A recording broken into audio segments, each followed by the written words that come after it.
So mga sir, balik tayo sa calibration ng ABR Hosuni. So Hosuni 10 kBA, same lang yan yata sa mga stable or sa iba pang mga 5 to 10 kBA. Yung kasi wala ako nakita ng video kung paano mag-calibrate ng voltage out nito kasi mababa yung reading nito. Nabili ko ito kahapon. Mababa, nasa 215 lang yung out ng 220 nito. So in-adjust ko. So wala akong mahanap sa internet o guide paano i-adjust ang trimmer dito kasi dalawang trimmer kung alin ba dyan yung function. So sinubukan ko kanina.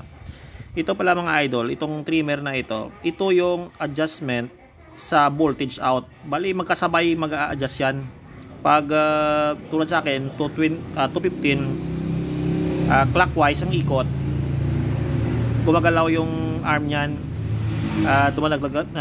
nadadagdagan yung voltage from 215 hanggang paakyat siya, hanggang habang siya iniikot mo.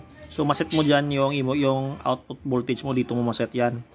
Sabay na yung 110 saka 220 na voltage dito. So dito naman yung kabilang trimmer na ito, para ito sa time delay dito kasi may delay, di ba? Yung purpose niyan daw long saka short, di ba? Yung delay. So yung long purpose nun, dito naka-delay to ng 9 seconds yata or 10 yung naset ko. Bali pag bumaba yata yung, iwan ko lang kung tama ang explanation ko. Pag bumaba yung kuryente, tulad niyan bumaba ko bigla, hindi siya muna magre-react. Maghihintay siya ng 10 seconds bago siya mag-compensate sa voltahe. Kumbaga mag-low voltage siya ng konti.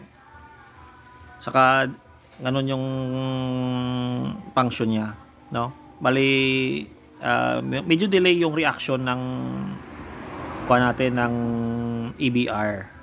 Ayun. So yung isang option kasi dito short. So yung short mabilisan yan. Pag mabilis siya mag-compensate sa voltage. Pag tumaas ang voltahe, adjust agad. So, ganyan yung purpose niya. So kasi minsan kasi mas maganda yung tulad niyan mga sensitibo na mga equipment natin, pag taas baba yung voltahe, mabilis yung pag-change ng voltahe, madaling nasisira. Ganon yung purpose nun. Pero sa mga sound system naman, gusto nila mabilis kasi kailangan agad-agad yung kuryente. Ganon. So alright, sana makatulong sa inyo mga idol.